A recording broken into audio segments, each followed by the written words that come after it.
This is the Rich Dad Radio Show, the good news and bad news about money. Here's Robert Kiyosaki. Hello. It's Robert Kiyosaki, the Rich Dad Radio Show, the good news and bad news about money. So we have a very exciting show for you today. It's about how you can survive in the world without having to compete. You know, everybody's so competing. It's a win-lose world, but you don't have to play your life that way. I mean, Kim and I don't. We don't compete with anybody.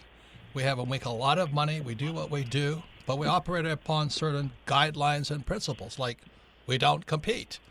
You know, why would I compete with somebody who's already doing a better job than me? It makes no sense to me. So anyway, Kim, what do you want to say about that?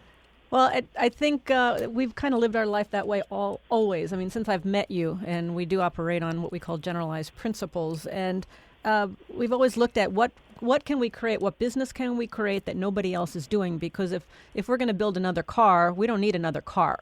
If we're going to build a new line of skincare, we don't need another line of skincare. So this is going to be exciting because we're going to be talking about how do you set yourself apart? How do you become unique so that you don't have to compete? What a novel idea. And for people who are familiar with the Rich Dad brand, you know, most financial education, well, first of all, there's none in schools, which is a very big problem. But financial education comes from banks and Wall Street. And that's why so many people are saving money, stocks, bonds, ETFs, mutual funds, and all that. That's financial advice from the man, the establishment. And so I don't want to get into that mess. There's other people who do that. There's people like Susie Orman, you know, who say, cut up your credit cards and all that. Well, that's good advice for poor people. I'm not a poor person. I have no intention of being a poor person. And there's guys like Dave Ramsey who said, live debt-free. Now, the banks don't like him for that advice, but, you know, personally, I love debt. I make a lot of money via debt. And then there's Tony Robbins who is saying become a billionaire with an ETF. Well, I don't know how you can do that, but I'm sure a couple of people have. But I just don't get into that mess. You know, I believe personally in financial education, we keep it really, really simple. We have a cash flow game, and we have people teaching people. And we have real people in the real world of business who are our teachers for the cash flow clips. So we just stay away from the mess of Wall Street, the banks, government, and all those institutions. I don't compete with Susie Orman. If you're in credit card debt, go talk to Susie.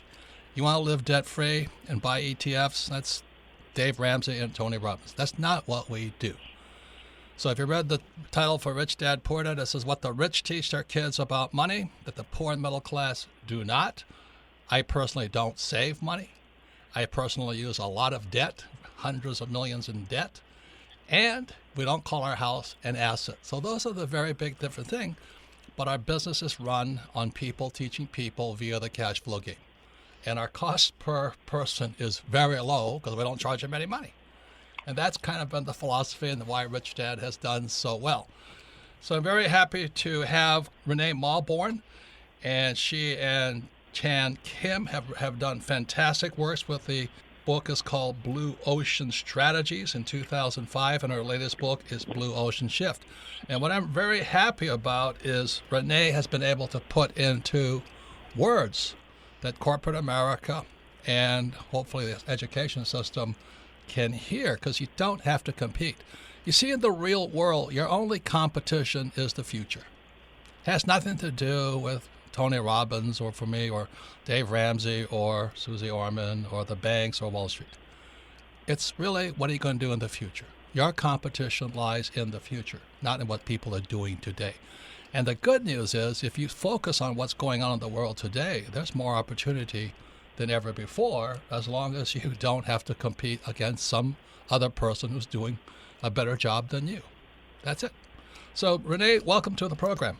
Well, thank you. Thanks for having me. And I loved your introduction about how you set out to create a blue ocean by not looking to the competition. And the other people, Dave Ramsey or Tony Robbins, who really started the whole life coaching industry today, became a $2 billion industry. Many people are in it. So the opportunities are infinite. And I think the premise, of course, Blue Ocean Strategy and our new book, Blue Ocean Shift, is, as you articulate, that we can all move beyond cutthroat markets with bloody competition, what we think of as, you know, a red ocean full of sharks that we're all experiencing today, or most people are, to this wide open, uncontested markets that we think of as blue oceans. So and Renee, that was a paradigm we set out to lay out. So how do you define blue ocean? So blue oceans are new market space where you make competition irrelevant. So you're challenging the existing assumptions of the industry. So they're new markets you're carving out.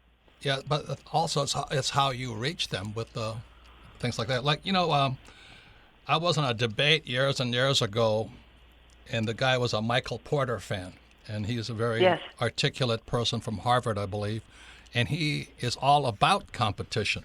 And I would say you guys are exact opposite of Michael Porter. Wouldn't you say that? I think a lot of people have juxtaposed us. Michael Porter is about how do I compete in the existing industry, and I take the existing industry for granted, the existing rules of the game, and I try to position myself within that. So how do you not Blue compete? Ocean strategy, what we say is that existing industry today, when demand exceeds supply, that's okay. In the 1980s, that was the situation in America. Demand exceeds supply. But today, where supply exceeds demand, competing in existing industry gets you marginal gain with a lot of effort. So what we need to do is how to go beyond existing industries and create new markets or blue oceans. Well, on the other side of it, that IPO was Blue Apron or something like that. And and what they're doing is they're sending food to your home via the web on all this stuff. And I looked at it, and I looked at the IPO, and I'm going, Jesus, your cost of acquisition of customer is so high. I don't know how you stay in business. And it proved forth that they came out with their IPO, and the share price dropped because the cost of acquisition of customers is way too high. They're not really. It's too high. It's too expensive. Well, Robert, you're hitting on a great point. So, some people try to create niche markets, but niche markets are not necessarily a blue ocean. Blue ocean the definition is you're pursuing differentiation and low cost simultaneously. Right. Because your objective is not only a win for the market, it's a win for you. That's what you're in business for. You need profit to be sustainable. What they're seeing in Blue Apron is, yes, some people may really love you, but how are you going to make money when your cost of acquisition is so high? So what are you going to do to drive up value to the market? You offer a quantum leap in value to buyers, so we don't have customers, we have fans. But at the same time, what are you going to do to drive down your cost structure so that you can make money on it? Right. So being just differentiated with a high cost structure is not the definition of a blue ocean. Right. And for the Rich Dad company, our costs of acquisition for customers is almost zero. Yep, there you go. It's changed in the last few years, but the reason we started 20 years ago based on the assumption of bypass the schools, bypass Wall Street, bypass the banks, and have people teach people. So we have thousands of cash flow clubs all over the world, and our cost of acquisition is near zero because it's called, some people call it viral and all that stuff, but it's just people teaching people, and they're knowing that the banks and the schools are not going to teach them that stuff. And Renee, you'll love this because when you talk about blue ocean, you talk about blue ocean being an unknown marketplace, right? There's no competition and demand is created. So you'll love this. Correct. When we started with our cash flow game, there was nothing like it. There was nobody teaching a board game on investing and money. And so people would say to us, oh, what do you think? You're going to build it and they will come? And we're like, yeah. And that's kind of what happened. Word of mouth, the demand was there. When I look at you, when I hear what you're saying, and this is what the whole blue ocean shift process does, right? It's teaching people that are currently stuck in that red ocean of Me Too competition. We benchmark the competition so much that we actually commoditize ourselves, which is what most industries do. What does that mean? What does that mean by commoditize yourself? Well, you look at, you want to stand apart. So to stand apart, you watch what the competition does. And when they move, you move and you match them.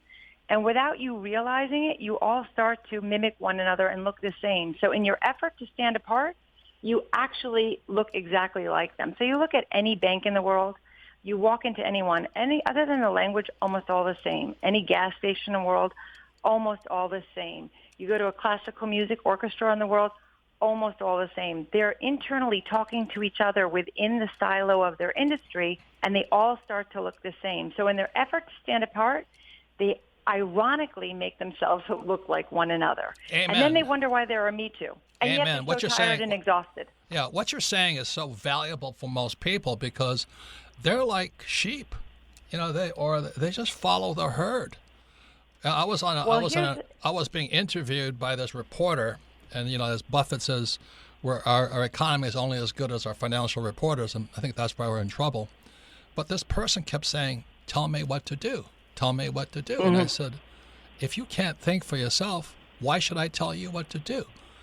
And I think that's one of the hardest things. And so she said, "Well, you mean save money and invest for the long term in a well-diversified portfolio and ETFs and bonds?" Because that's all she knows. Because that's what they're doing. They're being told what to do, and we wonder why they get crushed when the market crashes.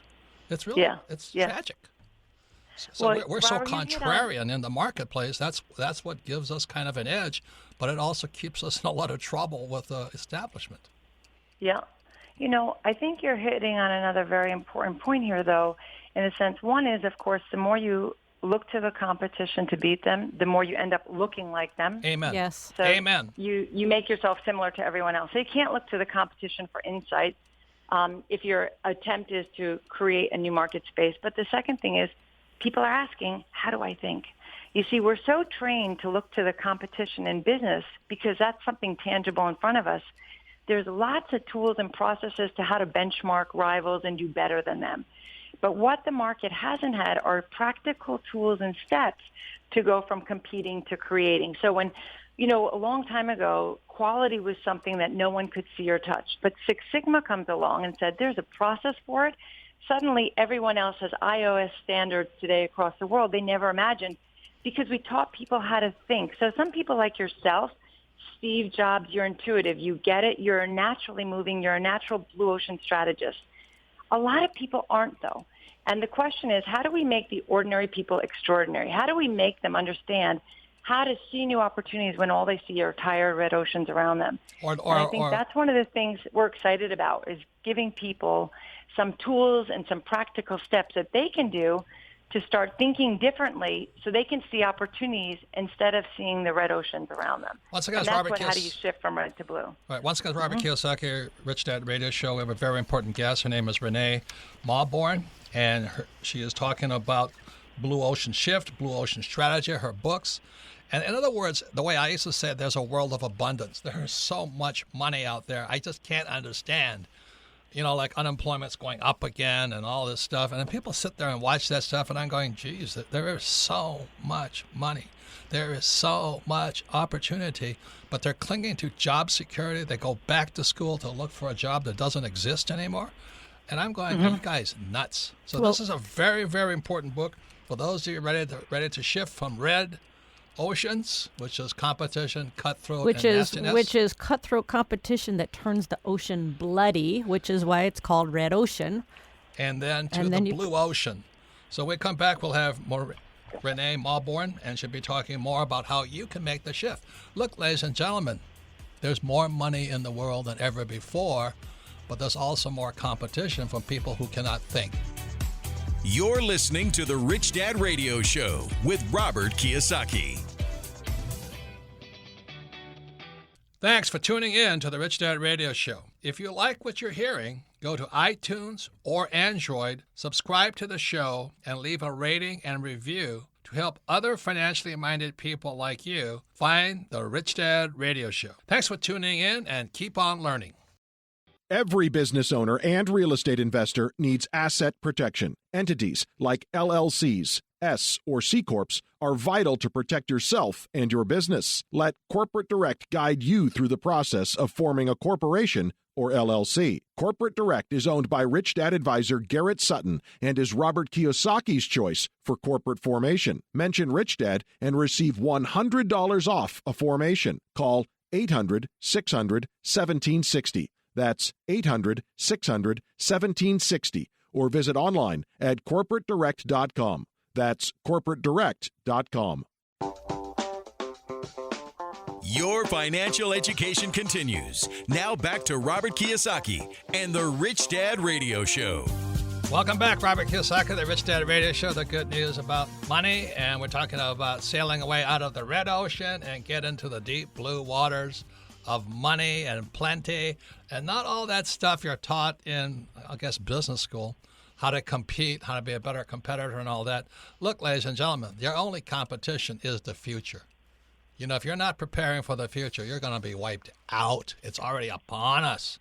So you can listen to the Rich Dad radio program anytime, anywhere on iTunes and Android.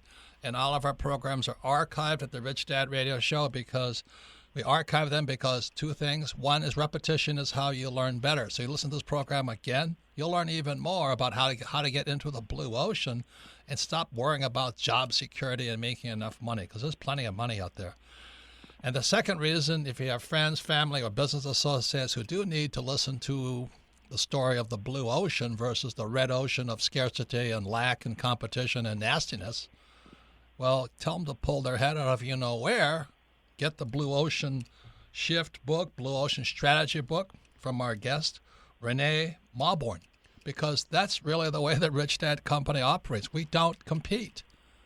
We don't compete. Why would I compete with Anthony Robbins on ETFs? I think they're terrible investments. But for 90% of the people, you should have ETFs. Rich Dad believes in financial education, so you don't have to buy ETFs. But very few people can do what we do, unfortunately. Kim, what do you want to say? Well, when we talk about the blue ocean, I'm looking at Rich Dad, and our blue ocean really at Rich Dad is we teach what the rich know. We teach what the rich know. That's our blue ocean. And our guest, Renee Mauborgne, she and her co-author, Chan Kim, wrote a fantastic book called Blue Ocean Strategy, and their new book is Blue Ocean Shift. She also served on President Barack Obama's Board of Advisors on historically black colleges and universities. Her website, blueoceanstrategy.com. Renee, I have a question. Wait. She's also a fellow of the World Economic Forum. And congratulations on all your success, Renee. Thank you so much. And I'm glad you're writing about blue oceans and not red oceans. And I love what you say about blue ocean. It's the unknown marketplace. It's the unknown versus all of the industries existing today are red oceans where everybody competes. So give me a one or two good examples of blue ocean companies today. Okay, I want to back up for 1 second, though, and say, Robert, to build off one thing you said, if you want to understand anyone out there, how to really create what Robert did, actually, with Rich Dad, Poor Dad, you have the idea, but your business model, from bringing the rich ideas to the poor, from making it technical to fun, I really think that in that sense, Blue Ocean Shift really gives you insight into the mind map that you two use to build your business, which is really exciting as we're having these discussions to see how much you are creating that blue ocean. Yeah, and we don't talk to just poor people because you cannot help a poor person. I really am not here. I am not an elite, guy like that. I don't think giving people money and bailing people out is rich. I talk to people who are entrepreneurs, not corporate guys. And people who are entrepreneurs, we can create our own investments. I don't have to buy stocks, bonds, mutual funds, or save money because I am an entrepreneur. So our target market is really proactive entrepreneurs, not poor people, not the middle class, because as you know, the middle class is being hollowed out today for many reasons, technology, globalization, as well as bad financial leadership from our leaders. So that's why the Rich Dad Company is here. And all we did is we took a very simple thing I learned about money playing Monopoly, so we just stepped up the Monopoly game into the cash flow game. It's the only game that teaches people a financial statement. So the people are having fun, but learning probably the fundamental of being rich is you have to have a financial statement. And the average person doesn't have a financial statement. They don't even know what it is.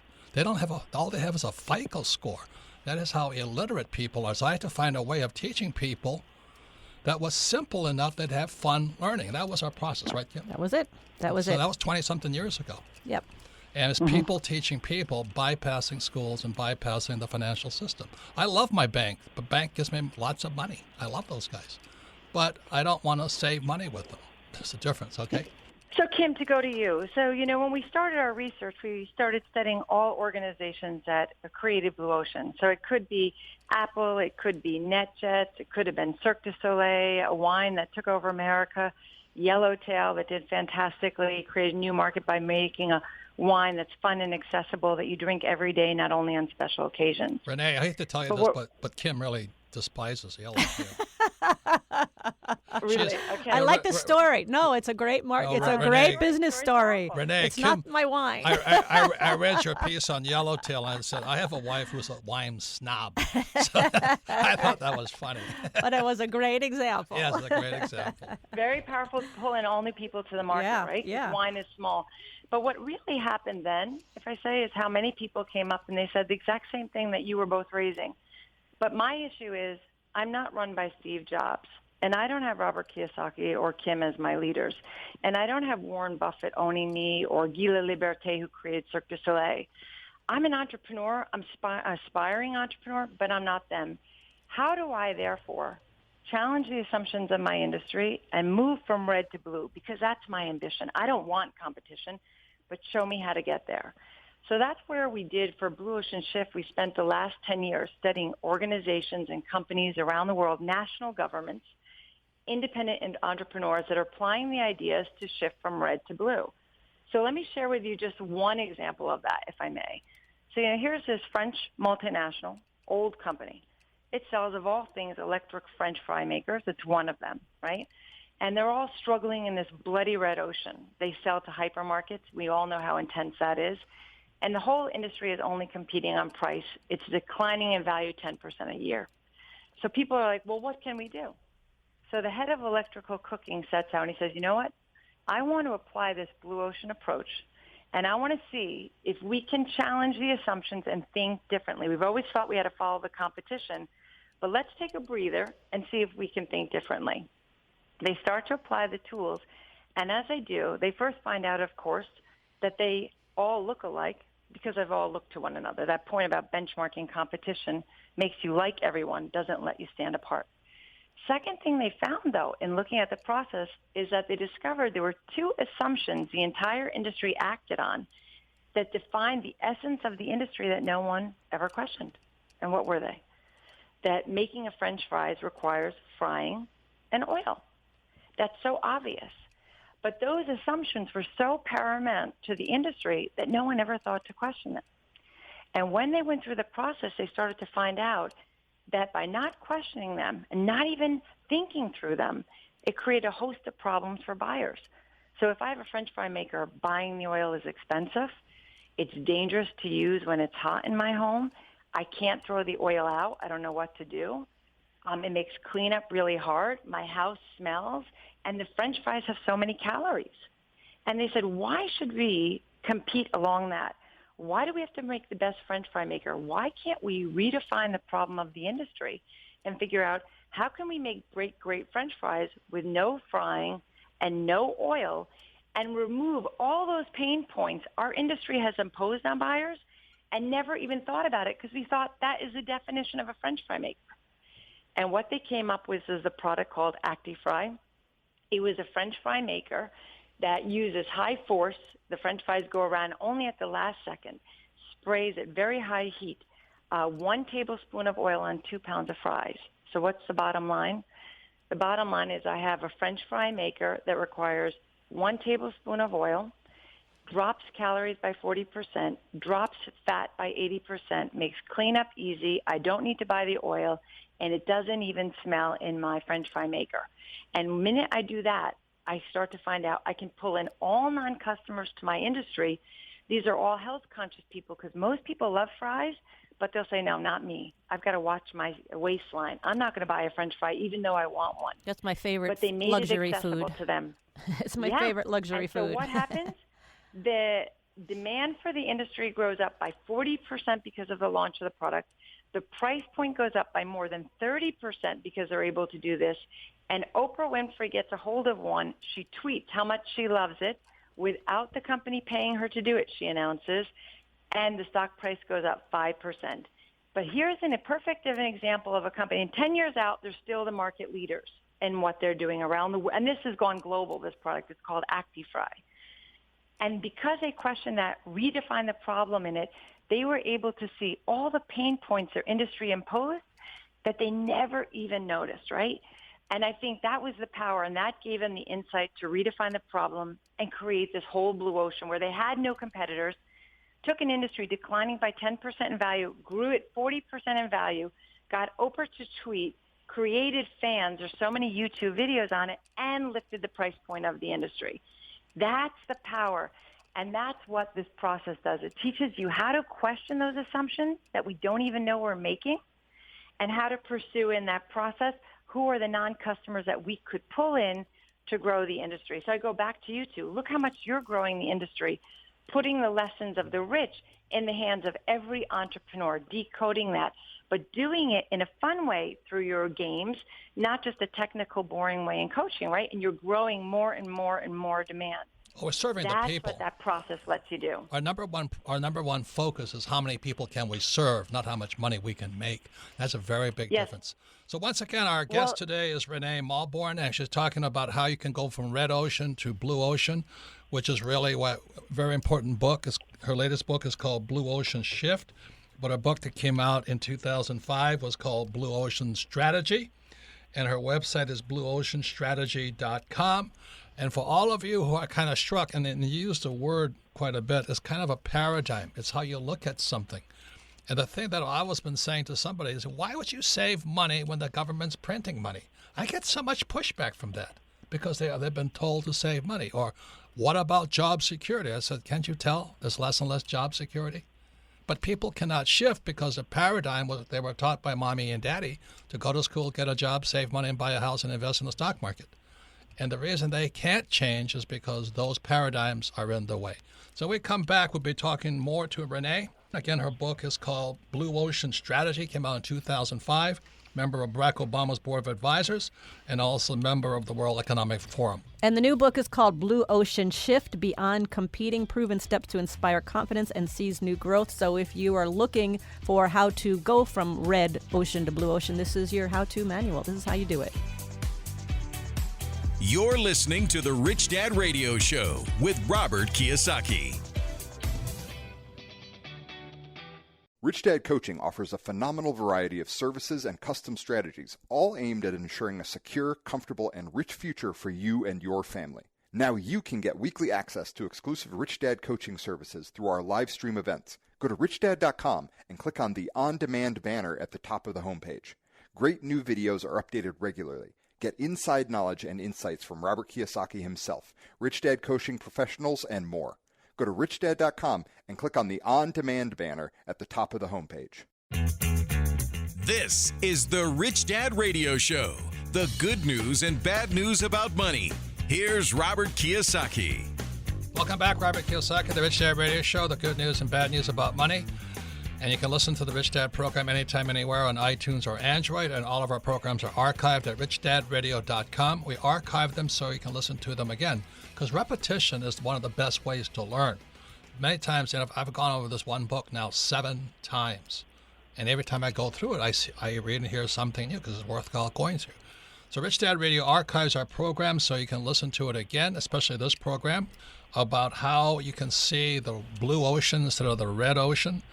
And you can talk to your friends, family members, and business associates because it would help to open up their eyes too. Our special guest today is Renee Mauborgne, and she is a spectacular CV on President Barack Obama's Board of Advisors on historically black colleges and universities. And also she's a fellow of the World Economic Forum. She has 2 books. Blue Ocean Strategy came out in 2005. Her latest book is Blue Ocean Shift. Came out in September 2017 right now. And our website is blueoceanstrategy.com. Any comments, Kim? Well, I think this is fascinating because a lot of people don't understand how to create a blue ocean company, much less if you're in a red ocean company, which is basically you're competing, you're lowering your price, you're taking on everybody else versus a new innovative idea. I think is fascinating. So Renee, quickly, in terms of red ocean thinking versus blue ocean thinking, what in a person's mindset, what's the difference? I think there are 4 key differences, Kim. First is that a red ocean strategist always takes the industry conditions as given, and you try to position within. And what a blue ocean strategist does, they recognize that as industry conditions were created by individual firms can shape them. So they set out to shape industry conditions. They don't take them for granted. So in the French fry maker case I just talked about, they didn't accept that the industry was declining. By applying the blue ocean shift process, they moved from red to blue by challenging and know they could shape it, that great ideas can turn an unattractive industry attractive. The second thing is they don't seek to beat the competition. Instead, they seek to make it irrelevant. They never assume that just because competition is doing something, it's the right thing to do. And so instead of going to be 5% better than their competitors, they push themselves to how can I make competition irrelevant and earn fans, not just customers. And that pushes them for a quantum leap. How did Southwest Airlines do that? I mean, their whole thing was, we're going to be the low-priced air carrier. Well, that's very good. That's one of the processes in the book. And what they did is Southwest Airlines, look, there was two alternative industries at the time. There was flying and there was driving, right? So one of the paths to create a blue ocean is to say, why do people trade across, right? That's one of the ways in the book that we articulate.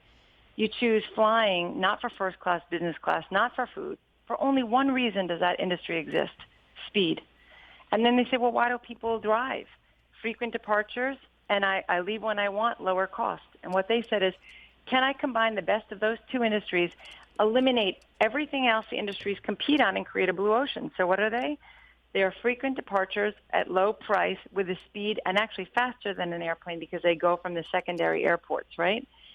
So they open up a whole new market. They often grow demand by up to 85% on the new routes they grow because people who drove now start to fly, and they're both, that we talked about, differentiated and low cost, which is like different from Blue Apron, which is differentiated like with a high cost, to go back to our beginning discussion. And that's why they're looking for, they're not looking at the existing customers, it's new customers.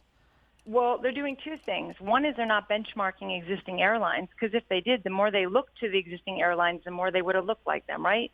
So we teach them, in one of the key paths or steps are, how do I learn to systematically reconstruct industries, know which ones to combine? So they knew they could draw on airplanes and cars. We often waver between those as consumers, and they try to get the best of both and eliminate everything else. That's Southwest. But the second thing is, yes, they look to non-customers, not customers. And they realize that non-customers have the most insight into the hidden pain points of an industry that we don't even recognize within ourselves, and the points of intimidation. So, if you look at even classical music concert industries today, they're all declining. No one goes to classical music. One man, Andre Rieu, today, he's for 2 decades now in the top 25 Billboard. He sells out just like Bruce Springsteen and Madonna, Britney Spears. What did he do? He said, well, classical music concerts today are shrinking. I'm going to look at everyone that refuses that industry, all the non-customers. They found out people don't understand the proper conduct. It makes them feel stupid to go. The location of fancy theaters is intimidating. They don't even know when to clap or not clap in between the musical composition.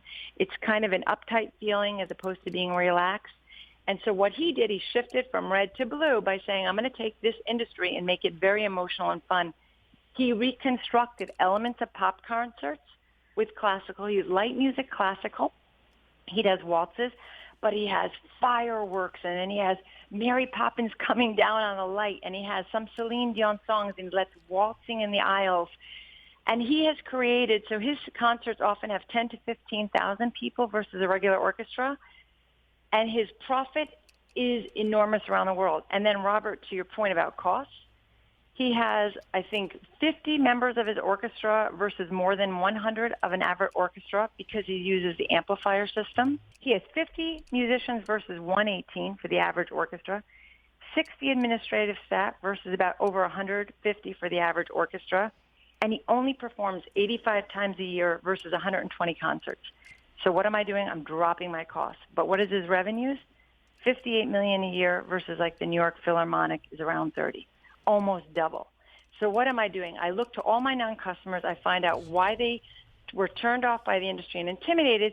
That told me how to grow and pull all those people into the industry. And here he looked across pop concerts and classical music, kind of combined the best of both. He gave the customer what they really wanted. He brought the cost down. He made it fun. And he made it relevant for today's audience. I mean, it's fantastic. But here's the deal, Robert. If we don't know if we ask the same questions, we get the same answers. When we ask customers, What do they want? They usually echo back, give me more of what you have. Right. That's why focus groups don't work. That's right. You know? And so the real question is, for everybody then, is what if people are as bright or as stupid as the questions we ask them? So when I ask people, why do you refuse a classical music concert instead of going there? Now I'm asking a different answer. Yep. Then I start to find out the points of intimidation, Right. which allows me to be able to reconceive what my industry, my blue ocean opportunity is. And I'm really glad you're defining the difference between red oceans and blue oceans, because the philosophy at Rich Dad is there's more money and more opportunity than ever before. Yet the people that go to school are still looking for jobs, are trying to save money to buy a house and investing in the stock market. And my thought on that's ridiculous. We've got to teach people how to invest for themselves. So I thank you for doing a valuable service. Please get her book, Blue Ocean Shift and Blue Ocean Strategy. Thank you very much, both of you. Thank you, Renee. It was fantastic. Appreciate it. Thank you so much. Thank you for your gift. Both of you. So when we come back, we're going to the most popular part of our program. It's Ask Robert. We'll be right back. You're listening to the Rich Dad Radio Show with Robert Kiyosaki. Every business owner and real estate investor needs asset protection. Entities like LLCs, S or C Corps are vital to protect yourself and your business. Let Corporate Direct guide you through the process of forming a corporation or LLC. Corporate Direct is owned by Rich Dad advisor Garrett Sutton and is Robert Kiyosaki's choice for corporate formation. Mention Rich Dad and receive $100 off a formation. Call 800-600-1760. That's 800-600-1760. Or visit online at corporatedirect.com. That's corporatedirect.com. The key to achieving your dreams is to develop a rich mindset instead of an excuse mindset. Instead of saying, I can't afford that, ask yourself, how can I afford that? It's amazing how a simple shift in thinking can open a world of new ideas and endless possibilities. Let the Rich Dad Company help kickstart your journey to financial freedom. Robert Kiyosaki and the Rich Dad Company have compiled Robert's top secrets to creating a rich mindset, now available in a 10-minute ebook, How to Achieve a Rich Mindset. This offer is available for a limited time only, so get yours today. Get your free ebook, How to Achieve a Rich Mindset. Go to richdad.com and look for the banner. Again, this is available only for a few days, so act fast. Go to richdad.com and look for the How to Achieve a Rich Mindset banner. Log on to richdadradio.com while you listen. Now back to Robert Kiyosaki. Welcome back, Robert Kiyosaki, the Rich Dad Radio Show, the good news and bad news about money. And once again, you listen to this program anytime, anywhere on iTunes or Android, and all of our programs are archived at richdadradio.com, so you can listen to this program again, especially for those of you who are stuck in the red ocean, competition, stupidity, declining prices, everybody's going broke around you. You're in the red ocean. And the people who are stuck in the red ocean right now, those afraid of losing their jobs, not making enough money. I was in the department store the other day. The department store was empty. And I looked at all of these employees. They're just sitting around looking at me. I'm looking at them. There's no customers in there. And I'm kind of trying to say, man, don't you see the red ink you're sitting in? They're dropping all their prices. They're doing this. Everything's on sale. They got more stuff on sale. I'm going, God, can't you guys see it? Next door, there's the big, I won't mention the name, the big retailer is out. That shopping center is going to be toast in a little while. And they sit there swimming in the red ocean. And the reason, like when Kim and I, is that I was a student at Buckminster Fuller for years. And it's really, really simple. We don't compete. We just look at what somebody's not doing. And all financial education today is driven from the banks, who just ripped everybody off, and Wall Street, who's ripping everybody off. And these guys are packaged mutual funds and ETFs. Well, if you like that stuff, good. Then you should do what they tell you. But I think, and I hope I'm wrong, but we're going into a major, major, major economic shift now. We're in the middle of it. And if you think saving money, buying a house, ETFs and mutual funds and job security are in your future, you're swimming in the red ocean, sports fans. That's really what I'm saying. Let's listen to Rich Dad. So we talk to entrepreneurs, not poor people, like she said. I talk to people who are proactive. If you're just going to sit there and do the same thing, you may as well stand up, bend over, and kiss your goodbye. because everything is changing now. And when Kim and I came out with the cash flow board game 20-something years ago, we hired this business consultant, and all this. And he looked at it and says, what did he say? He said, what do you think? You're going to build it and they're going to come? He couldn't see the demand for real financial education. Yeah, he didn't see it. Not from the school system, not from the banks, and not from Wall Street. And the idea of job security, sports fans, pretty obsolete idea. You think you can get a pay raise because you're a good employee? I think you're obsolete, man. You're obsolete. That's red ocean thinking. All you have to do is go to some big department store and look at these poor people clicking to a job, and you can see the future right away. So that's why your true competition is the future.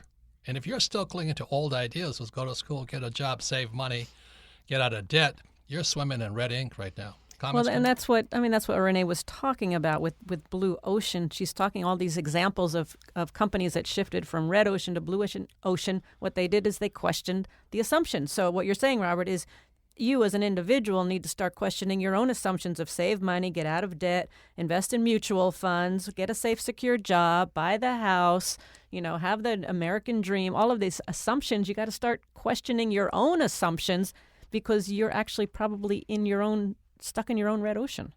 And that's why we have the Rich Dad Company, is that the way we're blue ocean is that we just came out with our latest book, Why the Rich Are Getting Richer. We have 10 videos at the back of the book taught by real instructors, not phony school teachers.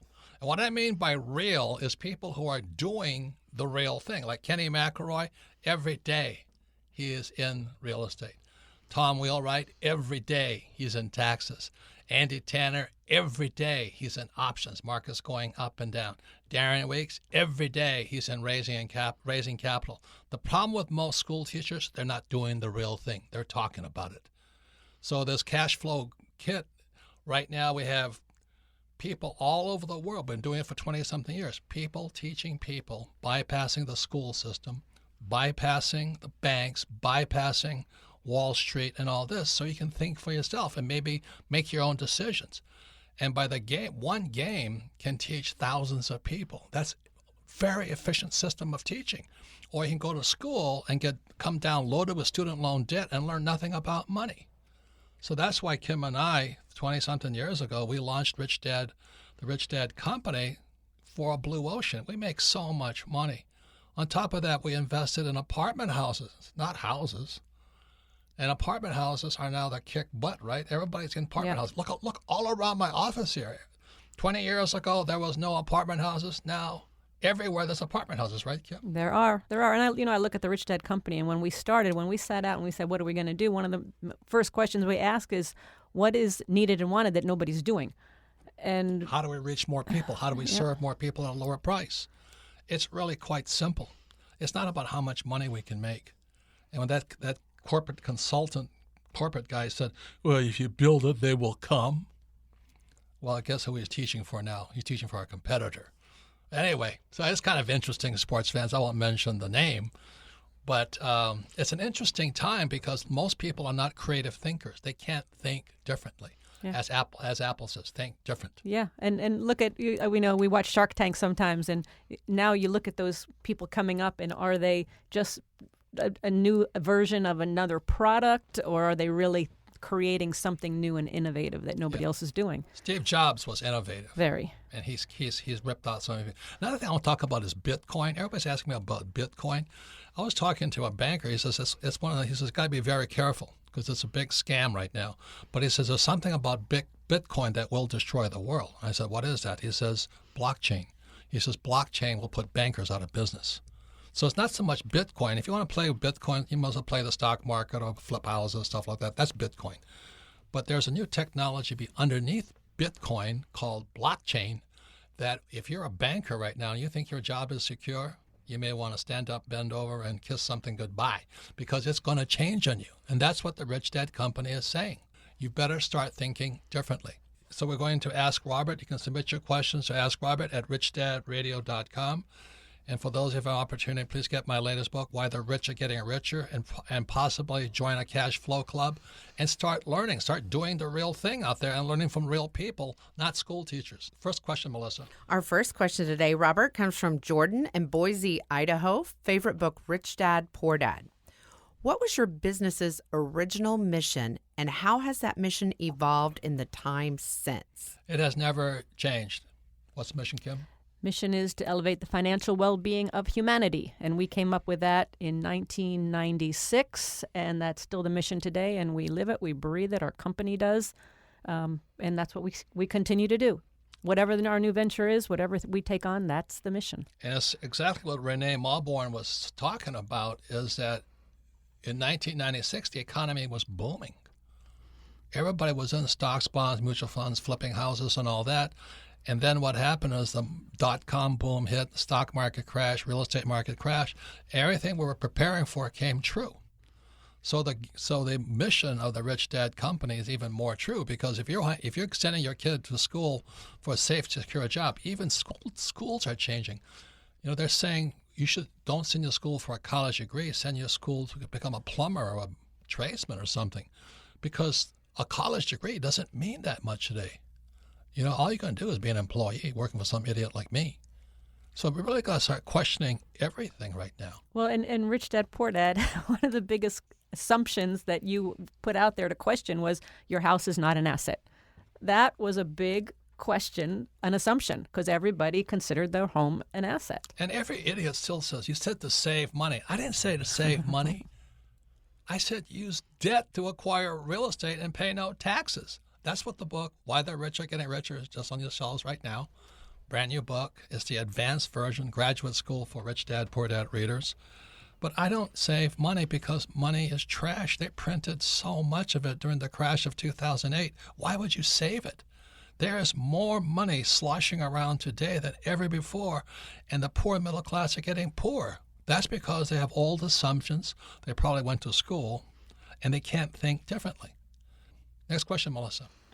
Our next question comes from Chelsea in Pittsburgh, Pennsylvania. Favorite book, Rich Dad Guide to Investing. Did you have major competitors when you started? How did you plan to compete with them, and how did that plan play out? That's a fantastic question, because I really don't. I mean, I do what Renee Mauborgne talks about. I don't look at competition. I look at who's not doing the job. You know, it's going to be a little too complex, but I don't do what somebody else is doing. It's a principle. It's called angular redundancy. I don't like trying to explain that. But if somebody's doing it, why would I do it? You know, like Kim and I were just in Los Angeles, and on one street there was 4 coffee shops. I'm going, that's angular redundancy. You don't need 4 coffee shops and the street was only like 100 yards. They had 4 coffee shops. That's somebody else doing what you're going to do. I mean, that's stupid, right, Kim? Yeah, and you know, we kept looking at what do we want to do, what do we want to create, and if somebody's doing it, it's not needed. I mean, you can do it better. If somebody can do it better, why let them do it better? You know, our competition, I look at what was our competition starting out, and really I think the competition, although we didn't really look at it that way, was the school system. That really was our competition, was the school system. It's actually ignorance, stupidity. And financial ignorance. But that's our blue ocean. That's the blue ocean. We teach what the rich do. That's our blue ocean. That's what we do differently. And what Tony Robbins is doing, he's telling people to invest in ETFs, exchange-traded funds. That's great, but what the trouble with an ETF is when the markets crash, they can't change philosophy. You have to change it. But I wouldn't invest in an ETF because it's my money. I'd rather use debt. I'd rather use the bank's money. So I love my banker. Look, there's a slight difference in everything. So I don't compete against Tony. I don't compete against Dave Ramsey. And I don't compete against Susie Orman. But if you cannot control your spending, Susie Orman is your teacher. If you don't know how to use debt, Dave Ramsey is your teacher. You want to just play it safe, ETFs, that's Tony Robbins is your teacher. Sports fans, that's not what the Rich Dad Company does. We sell financial education so you can live a better life, you know, happier. Next question, Melissa. Our next question comes from Braxton in San Francisco. Favorite book, Rich Dad, Poor Dad. What made you take the leap into entrepreneurship? Well, it's because we didn't do very well with our jobs. Yeah, but more than that, both Kim and I, our fathers lost their jobs. You have no idea. If you haven't lost your job yet, you have no idea what it does to a family. So I came back from Vietnam in 73. My dad was unemployed, PhD, and he was unemployed. And that guy did not know what to do. He bought a franchise and lost everything. He was not a businessman. And I said, if I'm going to do what my rich dad, my poor dad says, was go to school, get a job, get my PhD, and work for the government, I'll wind up like my dad, poor dad. And I said, I'm not going to follow in your footsteps. How about you, Kim? Well, my dad lost his job when he was in his 50s, and it was devastating. And he at that point he kind of went from job to job, and he did okay because back then he had pensions. You had pensions, and they worked, and he still had he had the insurance, so he was okay. For me, you talked about never getting, what it's like to get fired. I got fired not once but twice. And for me, that was the best thing that could have happened because it kind of turned the lights on and said, oh, maybe this is not the path I need to go. And that's when I started pursuing entrepreneurship. And the reason I mentioned blockchain, or you look at Airbnb and you look at Uber and all these things, everybody who's there clinging to the old ideas, you're toast. Yeah. You're toast. I was talking to this, Kim and I were talking about, somebody says, are you guys in Airbnb? I said, you got to be kidding me. I saw one of our friends taking these Airbnb clients to her house. That's not me, man. I'd rather buy 500 apartment houses. Oh, come on. You'd be so good running a bed and breakfast. So I'm not Airbnb. Am I in Bitcoin? No, because I use debt and I like gold. And, like I said, Bitcoin is blockchain, and bankers are soon going to be out of business. I don't know if you know this, but the first law school closed in California because they can't find jobs for lawyers. Now, I think that's a good thing. On the bad side, it's going to make lawyers more and more competitive, and they'll be ambulance chasers, and we have more lawsuits. That's why you got to listen to Garrett Sutton about how to cover your assets and start to control your own business, because we're going to be more litigious. We're going to have civil unrest. You already see it all over the place. So that's why sports fans, smell the coffee. Look around. It's changing. If you think you have job security, I think you're dreamland. You're really, really dreaming. Next question, Melissa. Our next question comes from Jerry in Ogden, Utah. Favorite book, Rich Dad, Poor Dad. What would you say is the number one reason people do not quit their current job and run their own business full time? Mm-hmm. Well, number one, not everybody should. Look, most people don't have it to be entrepreneurs. It's too hard. The regulations are too tough. The education requirements are too high. And so that's why people like my poor dad bought himself a franchise. It was a Swenson's ice cream franchise. He lost his butt because he was not a businessman. So if you don't know business, then there's two things you should do. First of all, join a network marketing company, so at least you learn how to handle rejection and sales and work as a team. Secondly, you may want to consider a franchise. But franchises are very, very expensive for a good one. Yeah. Well, they say with franchises, the people that do best in franchises are like middle managers, because they have some business experience, but they also have a system that they don't have to create. It's already there for them in a box. Yeah. Kim and I were at our niece's wedding in Charleston, South Carolina, and I was really happy. I met a basketball coach who became a McDonald's franchise. Oh, he was doing well, too. He was funny. I laughed. And he says, how much money is making a basketball coach? I said, not much. He says, nothing. And now I own like 7 franchises. He says, I'm a multimillionaire. And I said, do you like McDonald's? He says, love McDonald's. McDonald's is unhealthy. I said, well, it's all relative, sports fans, I would love to own a McDonald's franchise because of the training you get. I would love to go through Hamburger University.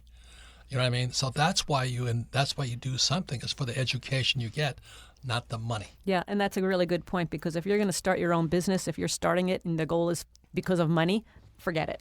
You're going to quit. So you got to have a really, really strong reason why you're going into business. You got to really believe in what you're doing, because as soon as that first obstacle comes up and it's hard, and all of a sudden you got to think, and you're gonna quit if it's just about the money. And that first lawsuit, the first employee who sues you for sexual harassment, that first employee who sues you, you just go, why am I in this business?